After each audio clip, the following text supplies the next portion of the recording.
హనుమాన్ శోభాయాత్ర జరుగుతోంది ఏలూరు ప్రాంతంలో. హనుమాన్ అంటేనే శక్తి, భక్తి, స్వామి భక్తి, ధైర్యం. ఈరోజు ప్రపంచంలో భారతదేశం యొక్క శక్తి తెలిసే విధంగా ఆపరేషన్ సింధూర్ సక్సెస్ కావడం జరిగింది.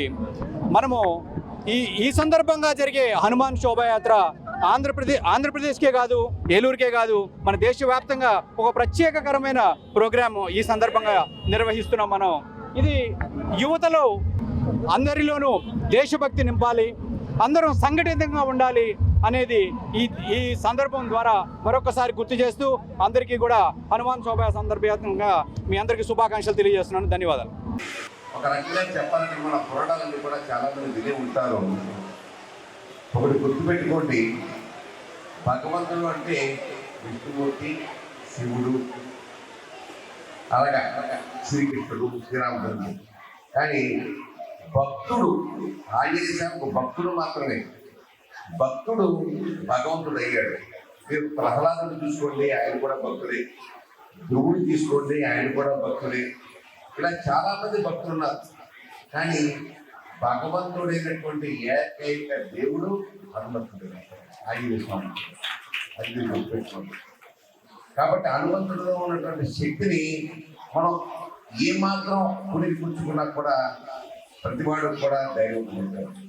మీ అందరికీ చిన్న కథ చెప్పేస్తాను కదా. అసలు హనుమంతుడికి సింధూరం ఎందుకు వస్తారండి చెప్పండి. హనుమంతుడికి సింధూరం అంటే ఎందుకు ఇష్టం? హనుమంతుడికి సింధూరం అంటే ఎందుకు ఇష్టం అంటే, రామరాముడి యుద్ధం జరిగిపోయింది, అంతా ఎవరికైనా వెళ్ళిపోయారు. ఆంజనేయ స్వామికి ఏమీ సరిగ్గా పని లేదు. ఆ అంతఃపురాల్లో అటు ఇటు తిరుగుతూ ఉంటే ఆ సీతమ్మ వారు అంతఃపురం గది ముందు అయితే అలా వెళ్తున్నాడు. ఎంతంటే సీతమ్మ వారు సింధురం రుద్దుతో పెట్టుకుంటాం. గదికి అయిపోయాడు రాముడు ఆంజనేయుడు. మా అమ్మాయి ఏంటమ్మా పెట్టుకుంటున్నాం తనకి అని అడిగాడు. అంటే సింధురం ఆయన అంటాడు. ఇది పెట్టుకుంటే ఏమవుద్దమ్మా అంటాడు. అంటే రాముడు చల్లగా ఉంటాడు నాన్న అంటాడు. అంటే సింధూరం తలలో పెట్టుకుంటే రాముడు చల్లగా ఉంటాడమ్మా ఉన్నా అన్నాడు. వెంటనే ఆంజనేయ స్వామి ఏం చేస్తాడంటే మొత్తం ఒళ్ళంతా సింధూరం పూసేసుకుంటాడు. శ్రీరామచంద్రుడు సభలో కవులు, గాయకులు, మంత్రులు, సేనాధిపతులు అందరూ కూర్చుంటాడు. పెద్ద సభ అలా బారుగా ఉంటుంది. ఆ సభలో గబగబ ఆంజనేయ స్వామి వచ్చేసి సింధూరం పూసుకున్న ఒళ్ళంతా సింధూరం పూసుకున్న ఆంజనేయ వచ్చేసి రాముడు పాత్ర దగ్గర కూర్చుంటాడు. హనుమ ఏంటి ఈ ఒళ్ళంతా ఈ సింధూరం ఏంటి హనుమ అంటే, తండ్రి అమ్మ ముద్దులో సింధూరం పెట్టుకుంటేనే నువ్వు చల్లగా ఉంటావు కదా, నేను ఒళ్ళంతా సింధూరం పెట్టుకుంటే ఇంకెంత చల్లగా ఉంటావు స్వామి అని చెప్పి శ్రీరాముడు అంటాడు. అప్పుడు ఆంజనేయ స్వామి దగ్గరికి తీసుకుని, ఆ రోజు మంగళవారం, అందులో మంగళవారం నాడు ఈ రోజుకి నేను చెప్తున్నాను, ఆంజనేయ స్వామికి సింధూరం తోటి కనుక అభిషేకం కానీ సింధూరం కనుక పూస్తే వాళ్ళ సర్వ శుభాలు జరుగుతాయని చెప్పి శ్రీరాముడు చెప్పారు. ఇది మన పురాణాల్లో పరాగతంతో ఉన్నటువంటి కథ. ఈ రకంగా మనం చెప్పుకుంటూ పోతే ఎంతసేపు అయినా పురాణం చెప్పగలం. ఇక్కడ కానీ పురాణం చెప్పడం కాదు ఇక్కడ బాధ్యత. మనం ముందు శోభయాత్రకు వెళ్ళాలి. మీకు ఒకటి చెప్తున్నాను వినండి. నిన్న కారణం మొన్న ఆపరేషన్ జరిగింది. మీరు అందరూ టీవీలో చూశారు, సినిమాలో చూశారు, వాట్సాప్లో చూశారు, ఫోన్లో చూశారు. ఇండియా తగ్గ గొప్పతనం ఒక్కడి నుంచి చెప్తారు. ఇండియా తగ్గ గొప్పతనం ఆ దమ్ము ఎక్కడ తెలిసిందంటే, ఎక్కడో ఉన్న టెర్రరిస్ట్ క్యాంప్ మీద ఇక్కడ నుంచి దగ్గర 3000 కిలోమీటర్ల యువతలు ఇది బ్రహ్మోస్ అనే ఒక క్షిపణి మనం కొట్టి డైరెక్ట్ గా తీసుకెళ్ళిపోయి ఆ టెర్రరిస్ట్ అందరినీ చంపేశాం. అంటే ఎక్కడ కొలాటరల్ డ్యామేజ్ అంటారు జనరల్ గా యుద్ధాల్లో. అంటే ఒక ఇంటి మీద కొడితే ఆ పక్క ఇంటి మీద కొడితే అవుతుంది. అలాంటిది ఎక్కడ జరగకుండా కేవలం టెర్రరిస్ట్ మీద బాంబు వేశారు.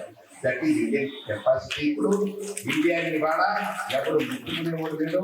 నేను ఒకటి చెప్తున్నానండి, పాకిస్తాన్ లో ఇవాళ అణువు ఎక్కడ బాగున్నా కూడా మన దగ్గర టెక్నాలజీ ఉంది. ఎంత వాడేది పాకిస్తాన్ పెద్ద విషయం ఏం కాదు. వాడు బాగుపడతారా, మన దానికి వస్తారా చూద్దాం. లేకపోతే మన మోడీ గారు ఉన్నారు.